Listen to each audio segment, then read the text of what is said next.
오늘 본문의 말씀을 통하여서 믿음 사건이라는 제목으로 하나님의 말씀을 나누도록 하겠습니다. 영어로는 좀 길게 써놨죠. Things that increased the faith of the disciples. 그러니까 제자들의 믿음을 증진시킨 그런 일들. 그것을 우리는 믿음 사건이라고 할 수 있습니다. 어제 살펴보았듯이 오병이의 기적을 통하여서 사람들에게 예수님이 누구신지 보여주시고 그들의 믿음을 일으키시는 사건이 있었습니다. 본문도 계속해서 이어지는 말씀이죠. 예수께서 오늘 본문을 통해서 하신 일들 중심으로 행하신 일들을 우리가 살펴보고 왜 그렇게 하셨을까 우리가 생각을 해보면서 우리가 어떻게 말씀을 적용해야 될지 기도 제목을 찾아서 같이 기도하는 시간을 갖기를 원합니다. 먼저 예수님께서 제자들을 재촉해가지고 무리를 떠나게 하셨어요. 우리 22절을 보시면 다른 성경에 보게 되면요, 오병이의 기적 후에 사람들이 반응이 있습니다. 어떤 반응이 있냐면 이 사람이 바로 모세가 예언하였던 다시 올 그 선지자 아닌가. 다시 말해서 메시아를 의미하거든요. 모세가 어떤 일을 했어요? 이집트 땅에서 구원해가지고 홍해를 건너게 하고 그리고 가나안 땅으로 들어가게 하는 일을 하였잖아요. 이스라엘 백성들의 구원을 이룬 하나님의 그 역사를 인도했던 사람입니다. 그러니까 모세가 마지막에 신명기에서 나와 같은 선지자를 하나님께서 다시 보내실 것이다. 너희들은 그의 말을 듣고 그를 따르라 라고 말씀했잖아요. 그래서 이 사람들이 생각을 할 때 이분이 바로 광야에서 만나를 먹였던 모세와 같이 우리에게 필요한 양식을 공급해 주시는 바로 하나님께서 예비하신 메시아, 모세가 예언했던 그 선지자 메시아라는 것을 사람들이 알게 되었고 임금을 삼으려고, 왕을 삼으려고 했습니다. 그런데 예수님께서 그런 사람들의 반응과는 사뭇 다르게 어떻게 하시냐면 흥분해 있는 제자들을 무리로부터 떨어뜨립니다. 제자들은 어떻다고요? 흥분해. 제가 어떻게 아냐고요? 그 상황을 보면 알죠. 제자들이 나눠줬잖아요. 너희가 먹을 것을 주라. 어제 말씀의 제목 아니었습니까? 이 제자들이 나눠줬단 말이에요. 사람들이 어떻게 반응했을까요? 예수님께 감사를 표했지만 그러나 직접 자기에게 먹을 것을 준 제자들에게 손을 붙잡으면서 감사합니다, 감사합니다. 그렇게 얘기했을 거 아니에요. 그러면 제자들은 마치 자기들은 심부름한 것밖에 없는데 마치 자기가 이 백성들에게 필요한 것들을 나누어 주는 모세와 같은 역할을 감당하고 있다. 이렇게 착각하게 되기 쉬운 것이죠. 그래서 예수님을 왕으로 삼으면 우리는 이제 예수님 바로 밑에서 큰 일을 할 것이다 라는 기대가 그들 마음속에 사람들의 반응을 보면서 왜 없었겠습니까? 주님께서는 그 제자들의 그 허황된 마음들을 이제 재촉해가지고 무리로부터 떨어뜨리기 시작하십니다.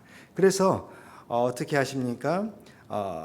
배를 타고 다른 곳으로 가라. 성경을 보게 되면 지금 현재 벳세다에서 가렛사라로 이동하는 것인데 북쪽에서 약간 서쪽으로 이동을 하는 거예요. 정반대로 가는 건 아니에요. 그런데 이제 육지로 가지 않고 배를 타게 하셨습니다. 왜냐하면 배가 있었기 때문이죠. 그리고 예수님께서는 어떻게 하셨어요? 기도하러 따로 산에 올라가셨습니다. 23절을 보시면 무리를 보내신 후에 기도하러 따로 산에 올라가시니라. 저물매 거기 혼자 계시더니 예수님께서는 지금 무슨 생각을 갖고 계셨을까요? 사람들은 예수님께 흥분하고 그래서 예수님을 왕으로 삼으려고 하는 그런 무브먼이 일어나고 있습니다. 제자들도 정말 이제 예수님이 왕이 되시면 우리도 이제 한 자리 하겠다라는 기대로 하나님의 나라가 정말 자기들의 손을 통하여서 이루어질 것이라는 그런 기대를 가지고 있었습니다. 예수님은요, 그들의 생각과는 전혀 달랐습니다. 예수님께서 이 땅에 오신 이유가 뭐였어요?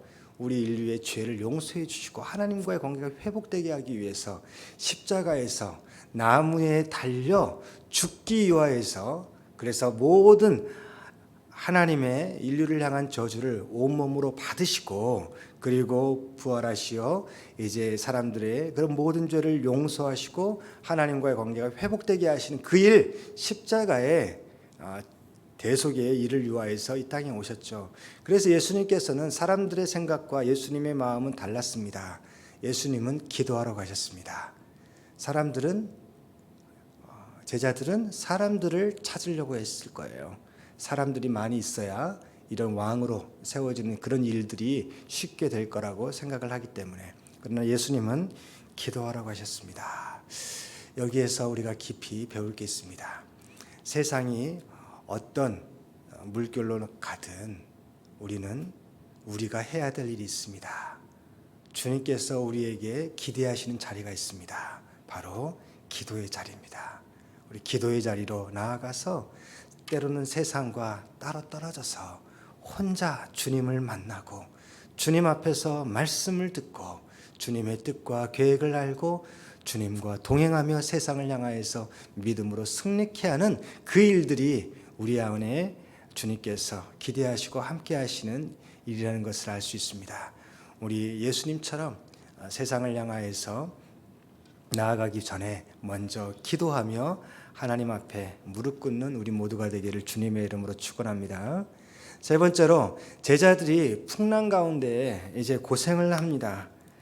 시간을 재면요, 예전에 설교를 했던 기억이 나는데 제자들이 떠난 시간 그리고 지금 예수님께서 그들을 찾아온 시간, 이것을 계산해 보면 그들은 바다에서 지금 거의 9시간 정도인가? 아무튼 갑자기 생각이 안 나는데 아주 오랜 시간 동안 지금 머물고 있는 거예요. 그들은 뱃사람들이었습니다. 그래서 갈릴리 그 호수가 자기들의 손바닥처럼 잘 알고 있던 사람들이었어요. 아무리 밤중이라고 하더라도 그렇게 힘들게 배를 노젓지는 않았을 것입니다. 그런데 갑자기 풍랑이 일기 시작합니다. 고난을 당하는데 한 발자국도 제대로 못 나가는 것이죠. 그들은 두려움에 떨기 시작했습니다. 고난 가운데서 힘들어하고 있었습니다. 그럴 때 마가복음 6장 48절을 보시면요, 47절 48절 어떻게 되냐면 예수님께서 이제 제자들을 보내시고 혼자 산으로 올라가셔서 기도하시면서 제자들을 밤에 바라보십니다. 새벽에 바라보시는데 그들의 고난을 제자들이 바람이 거스름으로 제자들이 힘겹게 노젓는 것을 보시고라고 말씀하고 있어요. 산에서 기도하시다가 예수님께서 계속 기도만 하신 것이 아니라 우리 제자들은 어디 있나 하고 보신 것이죠. 보셨는데 예수님 시력이 몇이는지는 우리는 모르겠어요. 그렇지만 제자들이 풍랑 가운데서 고생하는 것을 보셨습니다. 이 보셨다는 게 어떤 의미인 줄 아세요? 아신다는 것이잖아요. 예수님께서 보시면, 하나님께서 보시면요, 하나님께서 아시면 어떻게 해요? 찾아오십니다. 그리고 도와주십니다. 출애굽기에서 말씀하셨잖아요. 아시고 보시고 찾아오시고 구원해 주시는 그 역사를 우리는 여기에서 다시 보게 됩니다. 예수님께서 찾아오십니다. 찾아오는데 예수님께서 왜 물을 위를 걸어오셨을까요? 아주 간단합니다. 배가 없어서요. 배가 없어서 물을 걸으신 겁니다. 그냥. 아무튼 농담으로 이제 말씀드렸지만 그곳에 예수님께서는 배가 있든 배가 없든 상관이 없으시죠. 왜? 하나님이시기 때문에 하나님께서 뭔가 일을 하시기 위해서는 때로는 예수님께서는 그 인간의 그 제약들을 넘어서는 일들을 보여주십니다. 그래서 물 위를 풍랑 가운데 헤치고 나아가시는 것을 우리가 알 수 있죠. 예수님께서 제자들을 찾아가셨습니다. 그럴 때 제자들이 어떤 반응을 일으켰습니까? 제자들은 그가 26절을 보게 되면 그가 바다 위로 걸어오심을 보고 놀라 유령이라 하며 무서워하여 소리를 질렀습니다. 그럴 때 예수님께서 뭐라고 말씀하셨냐면 두려워하는 제자들에게, 왜냐하면 새벽인데 새벽에 어떤 존재가 샥 지나가는데 무섭지 않겠어요? 유령이라고 생각을 했을 거예요. 칠흑같이 어두운 밤에. 그러니까 두려워 떨고 있는데 예수님께서 그들에게 하신 말씀이 있습니다. 두 가지 말씀이죠. 첫째, 안심하라. 두 번째, 난이 두려워하지 말라. 이 음성을 주님께서는 우리에게 들려주기를 원하십니다. 많은 고난과 힘든 속에서 정말 아무런 도움의 손길도 내겐 없다라고 생각되어진 절망적인 순간에 주님께서 우리의 고통 당하심을 보시고 아시고 찾아오십니다. 그리고 말씀하시죠. 염려하지 마라, 안심하라. 내가 왔으니 나니 두려워하지 말라. 이 음성을 주님께서는 들려주시기를 원하시고, 또한 우리가 이 음성을 듣고 세상의 고난에서 믿음을 가지고 나아가기를 주님의 이름으로 축원합니다. 이럴 때 제자들 가운데서 정말 이제 성격이 급한 베드로, 저는 이 베드로가 성격이 좀 급한 것이 나쁘다고 생각하지 않아요. 그렇게 성격이 급하니까 성경에 이런 에피소드가 많이 나오잖아요. 베드로는요, 예를 들어서 정말 반응이 spontaneously 일어나는 사람이에요. 즉흥적으로 나온 사람이에요. 이것을 어떻게 이해할 수 있냐면요, 사람의 성격에는 이제 MBTI를 보게 되면 마지막에 J와 P가 있습니다.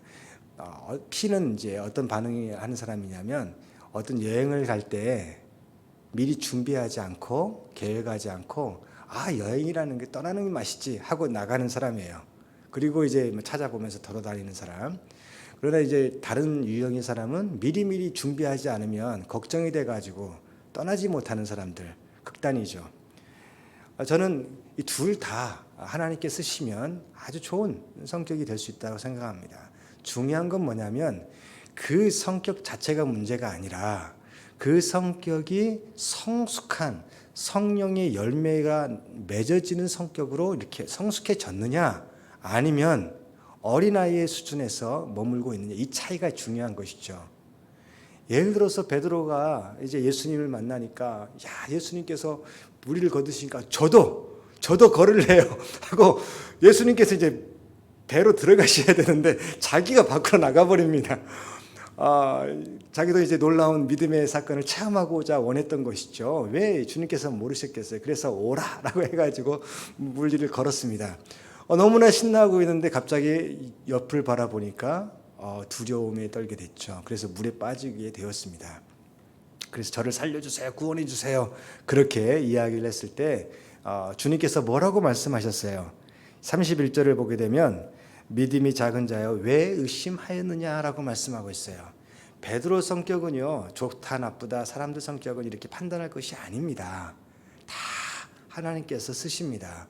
베드로가 지금은 믿음이 영적으로 어린아이 수준이어서 천방지축 그렇게 하는 것처럼 보이지만요, 나중에는 성령의 인도하심에 자기의 생각을 완전히 내려놓고 따라가는 사람이 되는 거예요.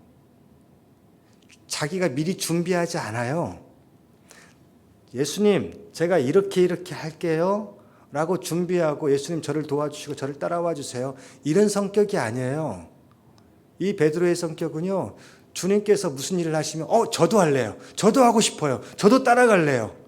이게 성령의 인도하심에 따라가게 되면요, 이처럼 하나님께서 마음껏 사용하실 수 있는 사람이 없는 거예요. 중요한 것은 자기 중심이냐 아니면 성령의 인도하심을 따라가느냐, 이 차이죠. 미리 준비한 사람도 마찬가지예요. 미리 준비한 사람도, 다른 사람들은 막 준비 없이 살아갈 때 기도로 준비하는 거죠. 그리고 말씀으로 준비하는 거죠. 하나님께서 일하실 것을 기대하며 하나씩 준비해 나가는 거죠. 그러나 이게 다 영적으로 성숙하게 되면 어우러집니다. 만나는 지점이 있습니다. 준비했다가도 하나님께서 말씀하시면 제가 내려놓겠습니다 하고 주님의 인도하시면 바로 따라가는 거예요. 아무 생각 없이 나아가더라도 주님께서 너 기도하는 시간 가져야 돼. 그러면 알겠습니다. 내 삶을 준비하며 기도로 나아가겠습니다. 이렇게 되는 것이죠. 베드로가 나중에 어떻게 됩니까? 로마에서 로마 교회를 섬기다가 극심한 박해를 인하여서 떠나가게 되었습니다. 로마를 피해서 이제 다른 곳으로 가게 될 때 부활하신 주님을 만났다고 하잖아요. 근데 그 주님께서 다시 로마를 향해서 나아가시는 거예요. 길이 엇갈린 것이죠. 그때 베드로가 깜짝 놀라서 이제 환상 가운데 물어봅니다. 주님, 어디로 가십니까? 커바디스. 이렇게 물어보죠. 그럴 때 주님께서 나는 너가 떠나간 로마로 간다. 그럴 때 베드로가 금방 이해합니다. 예수님의 뜻이 무엇인지. 그리고 어떻게 합니까? 다시 돌아갑니다.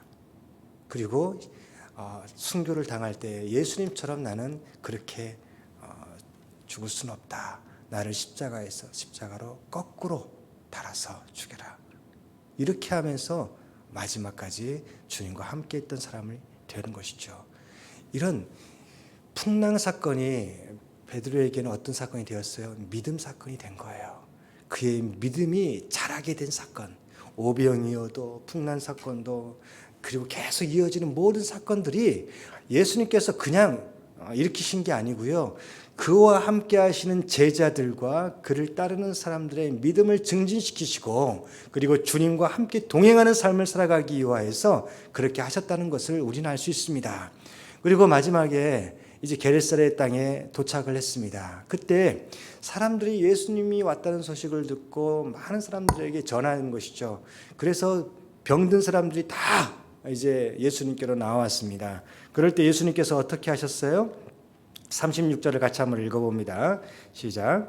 다만 예수의 옷자락이라도 손을 대게 하시기를 간구하니 손을 대는 자는 다 나음을 얻으니라. 예수님께서 어떻게 하셨어요? 예수님 방법은 참 대단하세요. 뭐냐면 말씀으로 치유해 주신 것도 아니고요, 만져주신 것도 아니에요. 사람들이 이제 예수님의 옷을 만지게 하시는 그 방법을 사용했잖아요. 그런데 당시의 율법에 의하면 병든 사람들 또한 이제 좀 격리되어서 있어야 되는 사람들, 그런 사람들과 접촉을 하게 되면 그 사람도 부정한 사람이 되는 거예요. 그러면 안 돼요. 정결 예법에 따라서 다시 자기를 정결하게 해야 되는 그런 전통이 있었습니다. 그 율법이었어요. 예수님은 어떻게 하셔요? 많은 사람들이 오니까 자기 옷자락을 만질 수 있도록. 이것은 무슨 의미예요? 예수님이 그들을 만져주시는 것을 허용하신 것이죠. 무슨 말이냐면 사람들이 예수님을 옷자락을 만져서 예수님이 부정하게 된 것이 아니라 어떻게 되었어요? 이 병에 걸렸던 사람들이 육신적으로 부정했던 그 사람들은 저 사람들은 하나님으로부터 무슨 잘못한 일이 있나? 죄를 지었나? 하나님으로 저주를 받았나? 그런 마음속에 힘들게 살아왔던 사람들이 예수님을 만나니까 어떻게 돼요? 예수님을 인하여서 정결하게 깨끗하게 되었던, 예수님이 부정해지는 게 아니라 예수님을 만진 사람들이 깨끗하게 되는 그 일들을 해주시는 것이죠. 이것을 통하여서 제자들이 어떤 반응을 일으켰을까요? 깜짝 놀랐을 거예요. 아니 도대체 옷자락만 만져도 병에서 치유가 되다니. 그러면서 예수님에 대해서 하나님의 아들로서 우리의 주님이시다라는 것에 대한 믿음이 조금씩 더 깊이 그들 마음속에 새겨진 줄 믿습니다. 율법의 완성자로서의 예수님을 그들이 바라보게 된 것이죠. 오늘 말씀을 적용을 하게 되면 이렇습니다. 첫째, 우리가 기도할 내용은 예수님의 주님 되심을 믿고 주님을 따르게 도와주시옵소서. 제자들은요, 예수님이 가라고 하니까 갔어요. 예수님이 가라고 할 때 풍랑이 일었단 말이에요. 예수님 말씀에 순종했는데 고난이 생겼어요. 그러면 마음속에 예수님 말씀 따라서 살 필요가 없겠네, 이런 생각을 가질 수도 있잖아요. 그러나 그들은 그렇게 생각하지 않았습니다. 우리도 마찬가지입니다. 예수님의 주님 되심을 믿고 주님을 따르게 주시옵소서. 그렇게 기도하고 또한 믿음의 길을 가는 동안에 환난을 당할 수 있습니다. 병도 걸릴 수 있고요, 어려움도 처할 수 있습니다. 제자들이 보여주잖아요. 예수님 말씀을 따랐는데 풍랑이 일었어요. 그런데 우리가 알아야 될 건 뭐예요? 그 순간에 우리를 위해서 중보하신 주님께서 우리를 보시고 그리고 우리를 도우시러 찾아오신다는 것이죠. 그 주님을 바라보면서 믿음으로 따르게 도와주시옵소서. 그리고 율법의 완성자이신 주님을 닮아 세상으로부터 자유케 하시고 세상 사람들을 차별하고 구별하는 것이 아니라 하나님께로 인도하는 자들, 그런 미셔널 라이프를 살아가게 도와주시옵소서. 주님의 제자로 살아가게 도와주시옵소서. 그리고 우리의 믿음이 날마다 자라게 도와주시옵소서. 그렇게 기도하며 나아가는 우리 모두가 되기를 주님의 이름으로 축원합니다. 같이 기도하겠습니다. 하나님 아버지 감사합니다. 하나님, 우리의 믿음이 부족하고 아직 어린아이와 같은 모습들이 많이 있음을 고백합니다. 하나님, 제자들을 훈련시키기 위해서 제자들에게 참된 믿음을 심어주시고 또한 믿음의 길을 힘있게 걸어가며 나중에 예수 그리스도의 대행자로 이 세상에서 사도로 살아가게 하기 위해서 하나씩 가르쳐 주신 그 친절하신 주님, 그 사랑 많으신 주님 감사합니다. 우리도 그렇게 만들어 가심을 믿습니다. 하나님, 우리의 삶을 주님께서 하시오니 하나님, 힘들고 어려운 일이 있을 때마다 이 모든 일들을 하나님께서 계획하셔서 우리의 믿음이 자라게 하시고 주님을 닮아가게 하시고 주님의 능력이, 주님의 그 놀라운 하나님 나라의 그 권능이 우리의 삶과 헌신과 섬김을 통하여서 흘러나가게 하실 것이라는 것을 확실히 믿고 이제 기도하며 주님을 따르는 우리 모두가 되게 도와 주시옵소서. 주님께서 우리와 함께 하심을 믿습니다. 우리가 기도할 때에 하나님께서 일하시고 또한 하나님께서 우리를 통하여 아버지 하나님, 정말 하나님의 나라의 그 비밀을 가르쳐 주시고 보여주시고 많은 사람들에게 믿음을 일으켜 세워주는 그 일을 행하실 줄 믿습니다. 많은 젊은이들이, 많은 사람들이 아버지 하나님, 세상의 풍요를 따라서 세상에서 아버지 하나님 즐김을 인하여서 예수님의 품을 떠나고 교회를 떠나고 믿음의 떠나는 그런 일들이 많이 지금 벌어지고 있습니다. 하나님, 누군가 그들을 위해서 기도하고 충보해야 되는데 이 시간 우리가 그 기도하는 사람 되기를 다짐하고 소원하며 기도하며 나아갑니다. 주님, 우리를 통하여서 아버지, 많은 세상의 젊은 영혼들과 방황하는 영혼들이 주님께로 돌아오게 도와주시옵소서. 주님께서 그 일을 우리를 통하여서 하실 것을 믿고 감사하며 우리 구주 예수 그리스도의 이름으로 기도드리옵나이다. 아멘.